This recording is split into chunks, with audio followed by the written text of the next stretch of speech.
Hello everyone. I hope concepts and conventions का videos बहुत अच्छे से आपने फॉलो कर लिया है और आपके अपकमिंग एग्जाम्स में जैसा मैंने लास्ट वीडियो में बताया था इस चैप्टर से एमसीक्यूज बहुत सारे आते हैं, right? And here today's video is on MCQs on concepts and conventions. The sample list of MCQs लेकिन covering the entire topic, the most important MCQs. Trust me, इनको आप अच्छे से कर लो, आपका एक मार्क्स भी एमसीक्यू में नहीं कटेगा, ये अभी गौतम सर का वादा है। तो देर किस बात की, will start it, but before that do share the video with your friends and ask them to subscribe to the channel, and you too, if not stay subscribed, subscribe to the channel. Clear? The first MCQ अपना, economic life of an enterprise is split into periodic intervals as per। Last time हम लोग concept convention में बहुत सारे किए थे, एक एक चीज एक्सप्लेन किए थे आपको। Economic life of an enterprise is split into periodic intervals as per, definitely it is the periodicity concept, as per the periodicity concept कि एक एक साल का अकाउंट बनाया जाता है। वो एक साल जैन टू दिसंबर भी हो सकता है, अप्रैल टू मार्च भी हो सकता है, ये अलग बात है। प्रैक्टिकल लाइफ में income tax and companies act के हिसाब से बनता है तो अप्रैल टू मार्च एक ही ईयर होती है, बट अकाउंट्स में ऐसा कोई रूल नहीं है। अकाउंट्स में you can prepare 12 months accounts for any period, periodic concept बोलते हैं। Clear? Next, under which of the following concepts is the sole proprietor treated as a creditor for the capital he brings in? Owner ने जो capital लेके आया है उसके चलते उसको बिजनेस का क्रेडिटर ट्रीट किया जाता है, कैपिटल को लायबिलिटी ट्रीट किया जाता है because of the business entity concept. उसको सेपरेट एंटिटी कॉन्सेप्ट भी बोलते हैं। एमसीक्यूज में हमेशा एक बात ध्यान में रखना, सारे एमसीक्यूज को पहले ढंग से पढ़ लेना चाहिए, जज कर लेना चाहिए। क्लियर? उसके बाद सोच के जस्ट 10 to 15 सेकंड एक्स्ट्रा लगेगा, बट आपका एमसीक्यू राइट हो जाएगा। एमसीक्यू में समझना, एक गलत तो पूरा मार्क्स मिलेगा, गया तो पूरा मार्क्स जाएगा। Next, here we go to third one. Accounting does not record non financial transactions. याद है मनी मेजरमेंट कॉन्सेप्ट? अकाउंट्स में सिर्फ उन इवेंट्स को रिकॉर्ड कर सकते हैं which can be measured in terms of money, they are called transactions, and that is because of the money measurement concept. Anything which cannot be measured in terms of money is not recorded in the books of accounts. Clear? Next, recording of capital contributed by the owner as a liability ensures the adherence of capital जो owner देता है उसको हम लोग liability treat करते हैं। Y? तो options को सोचो। Correct, that is a separate entity concept. As per the double entity concept is dual aspect concept. Dual aspect, every transaction has two effects। बताए थे अकाउंटिंग इक्वेशन उसी पे डिपेंड करता है। Assets are equals to liabilities plus capital. इसको कई तरीके से बोल सकते हैं, एग्जाम में आ भी सकता है। Clear? That is assets are equals to liabilities plus capital, या हम लोग बोल सकते हैं capital is equals to asset minus liabilities. आया ना? एनीवेज, ऑन द स्क्रीन जो हमारे पास ऑप्शंस है कौन सा मैच कर रहा है? Obviously capital equals to assets minus liabilities. That बात क्लियर एवरीवन? ऑप्शंस को ढंग से देखना होगा आपको। Next, going down to the next one, only the significant events which affect the business must be recorded as per the principle of significant events। material मायने रखता है, जो सिग्निफिकेंट। इमटेरियल जो मायने नहीं रखता उसको इग्नोर करते हैं। मटेरियल चीजों को बुक्स में रिकॉर्ड करते हैं। Why? Because of the materiality principle. याद है, पैसे को ऑमिट करते हैं, छोटा मोटा डिटेल्स को नहीं अब डिटेल में लिखते हैं। Next, profit and loss account is prepared for a period of 1 year, for a period of 1 year by following. ऐसे एमसीक्यूज को करते रहे, मेन चीज को अंडरलाइन करो, समझ में आ जाएगा आंसर क्या होगा। For a period of 1 year, I hope you understand time period concept, periodicity concept जिसको बताए थे कल के वीडियो में आपको, क्लियर? नेक्स्ट, जैसा कि वादा किया था, आपको हर टॉपिक पे आपको एवरीडे वीडियोस मिलेंगे जो आपके अपकमिंग एग्जाम्स में आपको बहुत हेल्प करेंगे। बस जरूरत है तो इस बात की कि वीडियोस को नॉर्मल स्पीड में सुनो और देखो अच्छे से, right? And note down these MCQ well. If the going concern concept is no longer valid, आपको याद है गोइंग कंसर्न कॉन्सेप्ट कि बिजनेस इनफाइनाइट टाइम तक चलता रहेगा, नियर फ्यूचर में बंद करने की जरूरत नहीं है। लेकिन अगर एक अब वैलिड नहीं है, मतलब अगर हमने इरादा बना लिया है कि बिजनेस को बंद करना है, तब हम लोग फिक्स्ड एसेट्स को बुक्स में रियलाइजेबल वैल्यू पे रिकॉर्ड करते हैं। एंड अगर गोइंग कॉन्सेप्ट वैलिड है तो हम रिकॉर्ड करते हैं एट द कॉस्ट। क्लियर? तो यहाँ पे is no longer valid, which the following is true. All prepaid assets will be completely written off immediately. बिल्कुल ये आंसर नहीं हो सकता है। Allowance for uncollectible accounts, मतलब PBDD would be eliminated, ये भी नहीं है। Intangible assets, goodwill, patent, trademark, इसको intangible asset कहा जाता है, would continue to be carried at a net amortized historical cost, cost base पे, ये भी गलत क्योंकि realizable value पे लिखते हैं। Land held as an investment would be valued at its realizable value, realizable कि जिस बेच के जो इतना पैसा मिलेगा। क्यों?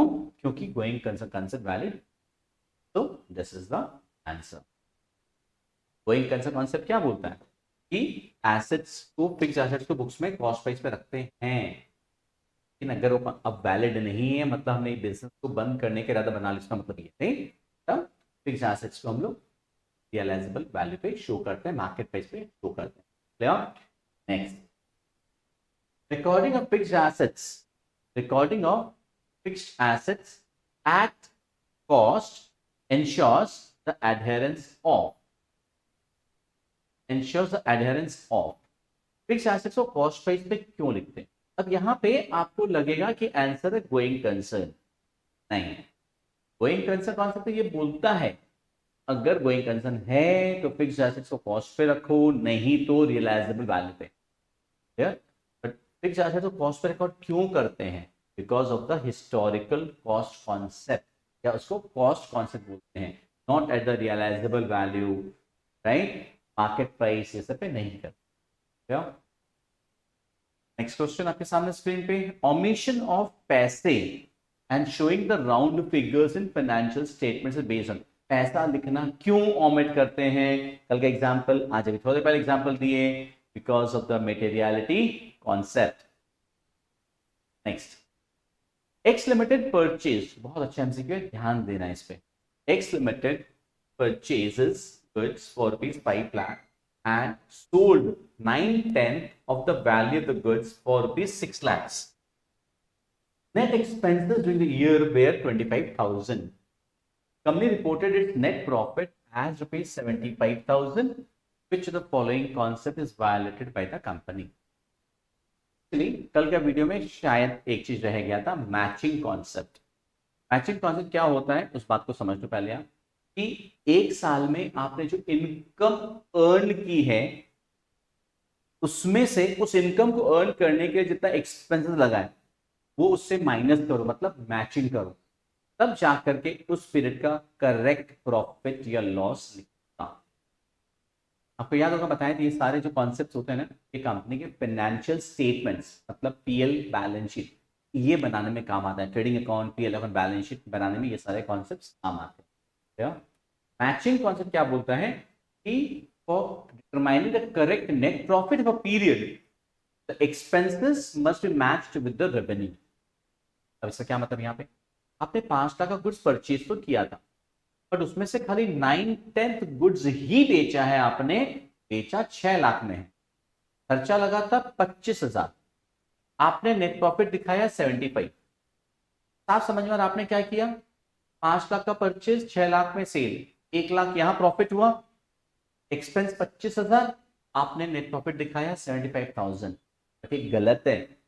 Which of the following concept is violated by the company?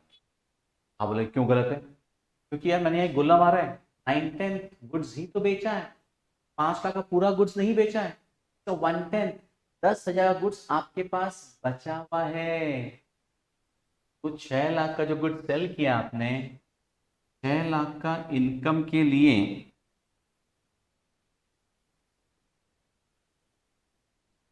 6 lakh का इनकम के लिए आपका परचेज वाला खर्चा 5 लाख नहीं है। 5 लाख में से 50,000 तो रह गया ना। 50,000, 1/10 ऑफ 5 lakhs, 50,000 तो क्लोजिंग स्टॉक है ना, आपके पास माल बचा हुआ पड़ा है। आपने बेचा कितने का है? 4.5 लाख का। 6 लाख में से 4.5 लाख गया, आया ना, कितना बचा? 150। एंड 150 में से आपका एक्सपेंसेस कितना लगा था? 25,000। तो आपका नेट प्रॉफिट तो कितना होना चाहिए? 1,25,000 आपका नेट प्रॉफिट होना चाहिए। बट आपने नेट प्रॉफिट कितना दिखाया है? 75। कौन सा कॉन्सेप्ट फॉलो नहीं किया था आपने, ये पूछो। बात समझ में आया? कौन सा नहीं फॉलो किया था आपने? आपने नहीं फॉलो किया था मैचिंग कॉन्सेप्ट। सर बात क्लियर? अच्छा क्वेश्चन था ये, मार्क कर लेना। इस तरह से अच्छे अच्छे एमसीक्यू से कलेक्शन आपके लिए एवरीडे आएगा अलोंग विद द थ्योरी।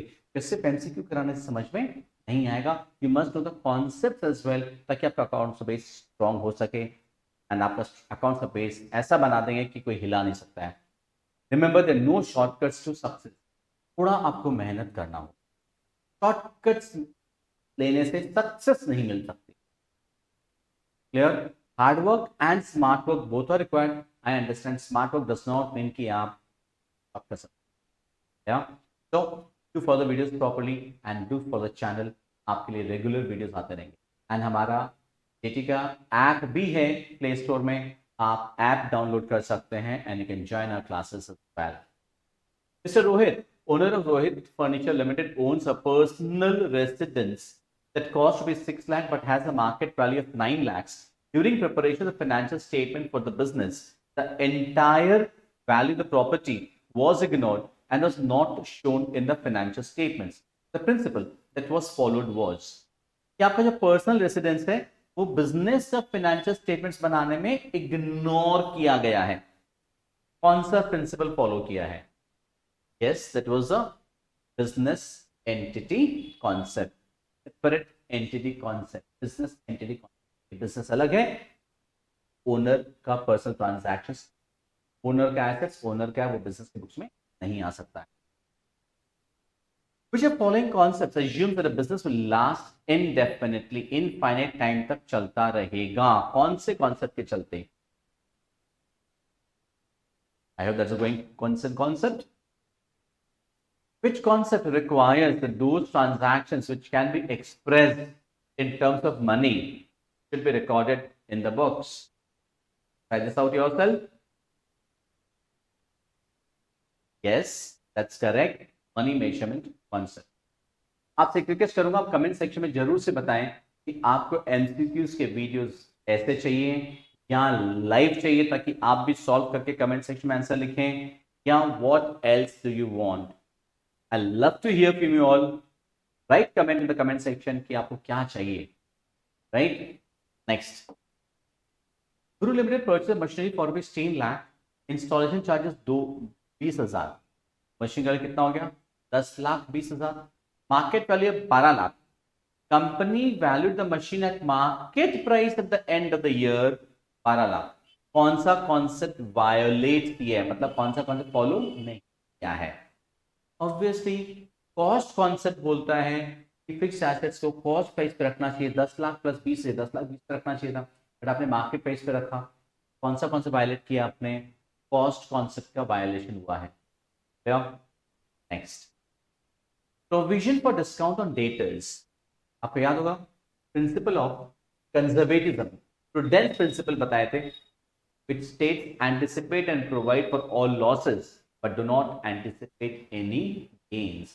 उसी कॉन्सेप्ट का दो एप्लीकेशन आपको बहुत अच्छे से ध्यान में रखना है। One is closing stock is valued in the books at cost price market price whichever is lower, और दूसरा है प्रोविजन फॉर बैड डेट्स या provision for discount on debtors create करना।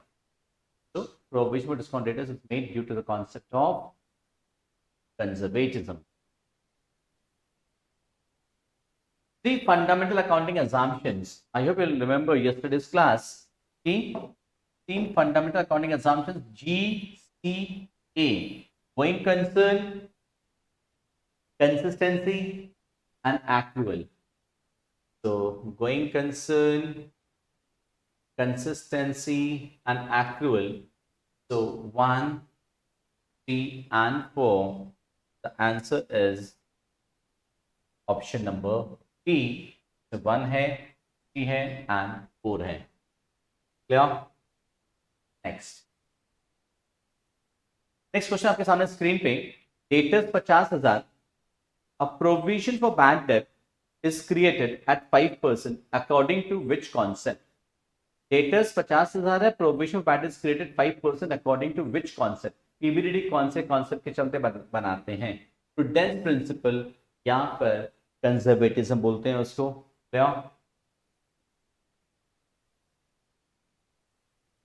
आउटस्टैंडिंग एक्सपेंसेस को हम लोग प्रॉफिट एंड लॉस अकाउंट में include करते हैं. कौन से कॉन्सेप्ट के चलते? कौन सा कॉन्सेप्ट के चलते आउटस्टैंडिंग एक्सपेंसेस या प्रीपेड का एडजस्टमेंट करते हैं? अक्रूड इनकम या प्री रजिस्टर्ड इनकम का adjustments. Yes, that's accrual principle. Accrual principle के चलते किया जाता है. What is the objective of conservatism? Prudence principle, conservatism principle का ऑब्जेक्टिव क्या होता है? कि हम प्रॉफिट्स को कंजर्वेटिव होकर शो करें, कि लॉसेस को तो एंटिसिपेट कर लें, रिकॉर्ड कर लें, बट एक्सपेक्टेड इनकम्स को रिकॉर्ड नहीं करें.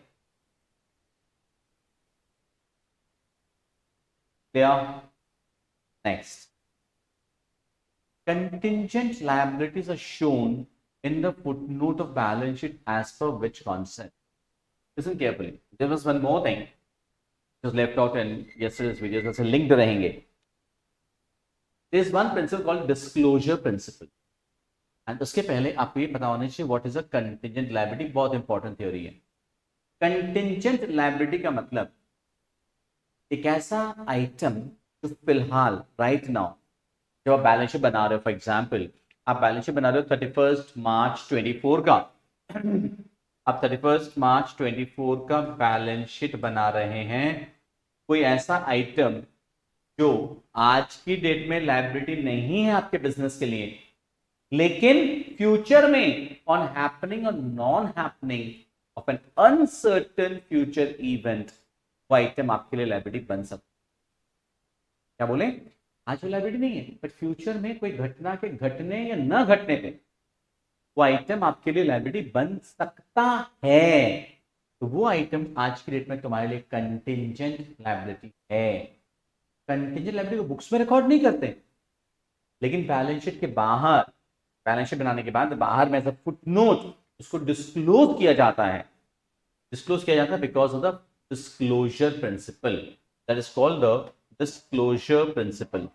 क्लियर? इस प्रिंसिपल के चलते. नाउ आप बोलो सर ऐसा कोई आइटम होता क्या? कंटिजेंट लायबिलिटी का एग्जांपल क्या है? कंटिजेंट लायबिलिटी का एग्जांपल है bill discounted and awaiting maturity. Bill discounted and awaiting maturity. किसी कस्टमर से बिल रिसीवेबल मिला हुआ था, वो बिल आपने डिस्काउंट करा रखा है.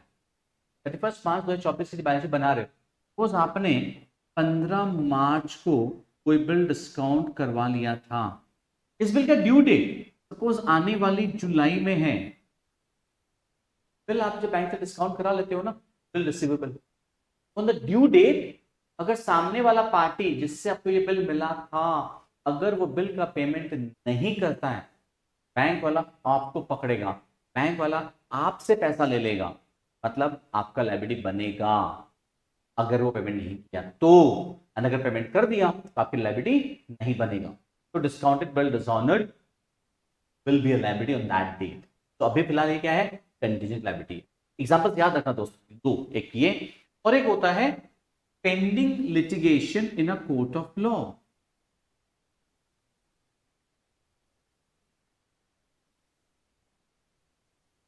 पेंडिंग लिटिगेशन मतलब केस. आपकी कंपनी के ऊपर में किसी सप्लायर ने, किसी कस्टमर ने, किसी ने केस करके रखा है, वो आपसे कॉम्पेंसेशन मांग रहे हैं फॉर एग्जाम्पल, आप भी केस को फाइट कर रहे हैं। एंड हमारा जुडिशियल सिस्टम है, तारीख पे तारीख, फिल ऑर्डर आप क्या दे सकते हैं, एक और तारीख, 31 मार्च तक आपके उस केस का जजमेंट नहीं आया है, तो जजमेंट फेवर में भी आ सकता है, आपके अगेंस्ट में भी आ सकता है। अगर अगेंस्ट में आएगा तो लायबिलिटी बनेगा आपके लिए, आपको देना पड़ेगा, और आपके फेवर में आया तो नहीं देना पड़ेगा। तो हुआ ना कंटीजेंट लायबिलिटी, हुआ ना। अब इस कंटीजेंट लायबिलिटी का बुक्स में रिकॉर्ड नहीं करते हैं, तो जर्नलिटी पास नहीं होता है, उसको बैलेंस में शो नहीं करते हैं, बैलेंस के बाहर में ऐसा फुटनोट दिखाया जाता है because of the full disclosure. सिर्फ एमसीक्यूज मार्क करा देने से नहीं होगा दोस्तों, सबका आपको एग्जैक्ट पूरा रीजन के साथ एक्सप्लेनेशन मिलेगा, ये मेरा वादा है। Which of the following does not follow dual aspect? बहुत मस्त क्वेश्चन है, कौन सा डुअल एस्पेक्ट को फॉलो नहीं कर रहा है? डुअल एस्पेक्ट का मतलब assets equals to liabilities, capital, accounting equation, increase in one asset and decrease in another, एक एसेट बढ़ा दूसरा एसेट कम हुआ। यस, डबल एस्पेक्ट फॉलो हो रहा है। फर्नीचर खरीदा आपने कैश में, फर्नीचर बढ़ा, कैश कम हो गया, डबल एस्पेक्ट फॉलो हो रहा है, तो ये तो आंसर नहीं हो सकता बिकॉज़ डज नॉट फॉलो पूछा है, तो ए तो हो नहीं सकता answer. B, increase in both asset and liability, आपने फर्नीचर खरीदा उधार में, फर्नीचर खरीदे, एसेट बढ़ा, लायबिलिटी बढ़ा, क्या? अब खुद वीडियो पॉज करके खुद सोचो ही आप। Increase in one asset and capital, इसका एग्जांपल क्या हो सकता है, सोचो एक बार, पॉज करो वीडियो को। Increase in one asset and capital, furniture आपने पर्सनल सोर्स से इंट्रोड्यूस किया बिजनेस में, furniture upon debit to capital, furniture बढ़ा, कैपिटल बढ़ा, ये भी तो डबल एस्पेक्ट को फॉलो कर रहा है, तो ये तो तीनों आंसर हो नहीं सकता है, डबल एस्पेक्ट फॉलो कर रहा है। Decrease in one asset and decrease in another, दो एसेट डिक्रीज हुआ है, तो हमारा जो अकाउंटिंग इक्वेशन है, assets are equals to liabilities plus capital, ये तो फुलफिल होगा नहीं। दोनों एसेट अगर डिक्रीज कर रहा है, आपके लेफ्ट हैंड साइड में अगर दोनों ही डिक्रीज कर रहा है, मैच कैसे करेगा इक्वेशन, बस सी बात है। Answer is lower of cost और market price is based on which concept, याद है क्लोजिंग स्टॉक के बारे में है ये। एंड क्या आंसर है सोचिए खुद फटाफट, कई बार इसका सोच चुका आप तो। Yes that's correct, conservatism principle या प्रूडेंस। अब यहां देखोगे ऐसे क्वेश्चन एग्जाम में अगर आ जाए तो आपको फ्री का मार्क्स मिल जाएगा, समझ लो, क्योंकि दोस्तों इसमें बी और डी एक ही तो बात है, आंसर बी भी हो सकता है, डी भी, बिकॉज दोनों एक ही नाम है। ऐसा क्वेश्चन अगर एग्जाम में आ जाए, डोंट वरी, आप दोनों मार्क करके आ जाओ या कोई सब एक मार्क करके आओ, आपको मार्क्स पूरा मिलेगा। क्लियर है ना?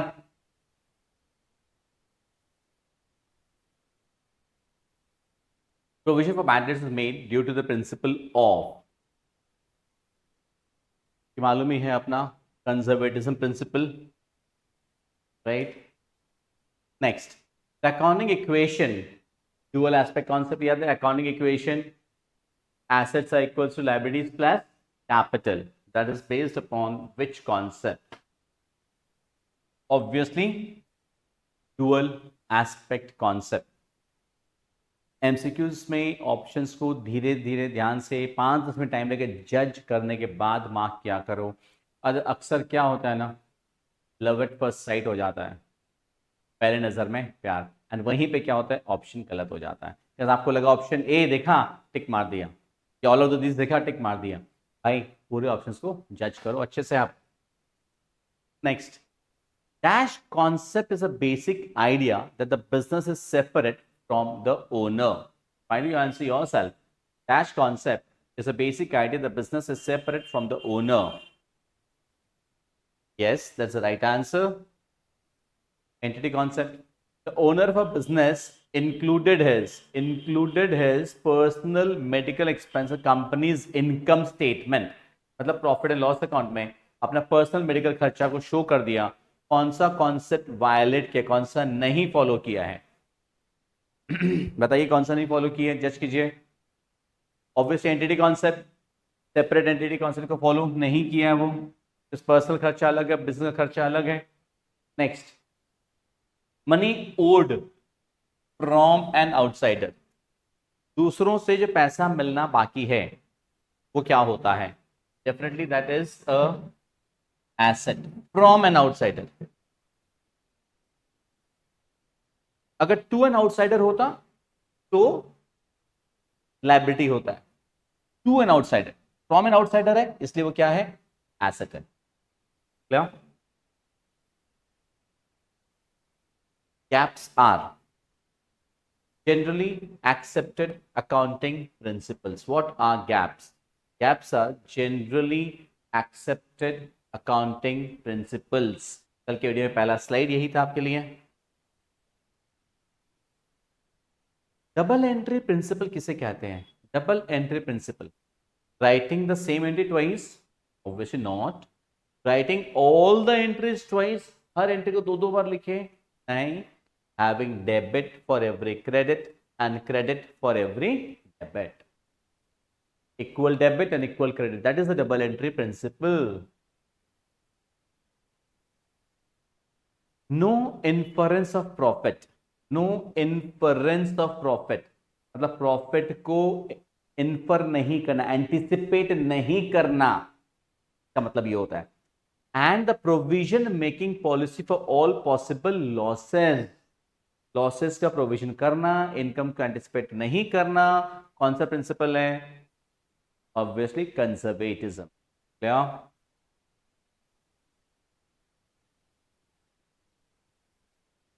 Ram starts business with 90,000 and then buys goods from Sham on credit for rupees 23,000. The accounting equation based on asset equals liabilities plus capital will be. आपने बिजनेस स्टार्ट किया है विथ 90,000 कैश, उधर में liability plus capital. तुम्हारा cash तो कितना आया था? 90,000। लायबिलिटीज में तो फिलहाल कुछ भी नहीं है, 0 प्लस कैपिटल 90,000। फिर आपने 25,000 का 23,000 का गुड्स उधार में खरीदा है तो कैश प्लस स्टॉक हो गया ना। तो आपने 23,000 का गुड्स आपने उधार में खरीदा, इधर आपका लायबिलिटी बढ़ जाएगा 23,000, कैपिटल तो आपका वही रहेगा, आया ना। तो कितना हो गया एसेट्स आपका? टोटल एसेट्स आपका दोनों मिला के कितना हो गया? 1,13,000 equals to liabilities 23,000, capital 90, capital 90, liability 23, asset 1,13,000। Answer is A.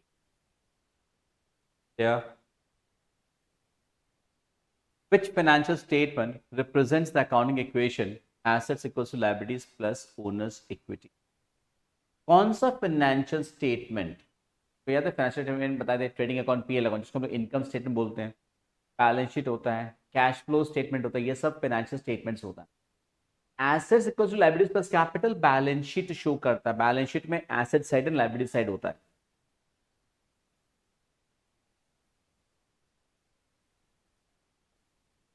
During lifetime of an entity, accountants prepare financial statements at arbitrary points of time. एक बिजनेस 50, 60, 100 साल, 200 साल चलता है, 10 साल, 20 साल, 100 साल चलता है। फाइनेंशियल स्टेटमेंट आर्बिट्रेरी अपने मन से एक एक टाइम पीरियड का बनाते हैं, साल का बनाते हैं, कौन सा प्रिंसिपल के चलते? आई होप यार अब तो एकदम क्लियर होगा। अब तो एग्जाम में गए आया एमसीक्यू पढ़ के आओगे, ये एमसीक्यू नहीं, कोई सा भी एमसीक्यू आ जाए इस टॉपिक से, आई एम श्योर आप फुल मार्क्स स्कोर करके आओगे। अकॉर्डिंग कन्वेंशन मैचिंग बताए थे, इनकम के साथ एक्सपेंसेस को मैच करना चाहिए। आप खुद देख लीजिए कौन सा ऑप्शन होना चाहिए, खुद देखिए। पहला है प्रॉफिट को सेल्स के साथ मैच करेंगे, बिल्कुल नहीं। दूसरा है प्रॉफिट को इन्वेस्टमेंट मैच करेंगे, बिल्कुल नहीं। एक्सपेंस ऑफ एक पीरियड को मैच करेंगे एक्सपेंस ऑफ अनदर पीरियड, बिल्कुल नहीं। क्या बचा? Expense of one period to be matched against the revenue of the same period. Make sense? Next, revenue is generally recognized at the point of sale. Which principle is applied in this case? Revenue is generally recognised at the point of sale. जब माल बिक गया तो हम revenue को books में record कर लेंगे, पैसा मिले या नहीं मिले फर्क नहीं पड़ रहा है, ऐसा भले ही बाद में मिले।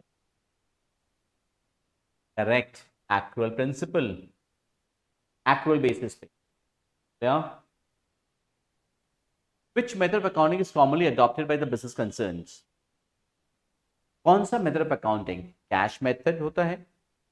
Mercantile method is also known as accrual basis, accrual basis भी बोलते हैं। And business organisations globally, world over, maximum business organisations accrual basis follow करते हैं। कुछ ऑर्गेनाइजेशंस हैं, छोटे मोटे ऑर्गेनाइजेशंस होते हैं, प्रोफेशनल्स होते हैं, वो लोग के लिए कैश बेसिस है, अपने आगे पढ़ेंगे उसको। अदरवाइज कॉमनली फॉलोड होता है mercantile method of accounting, that is nothing but accrual basis. According to dual aspect which the following is incorrect? कौन सा इनकरेक्ट है, कौन सा करेक्ट है ये पूछा, या कौन सा इनकरेक्ट है? एग्जाम में क्वेश्चन पत्र में ये ध्यान दे लेना, कई बार क्या होता है आप उल्टा पढ़ा बोलो विच इज करेक्ट, नहीं, कौन सा इनकरेक्ट है ये पूछा है।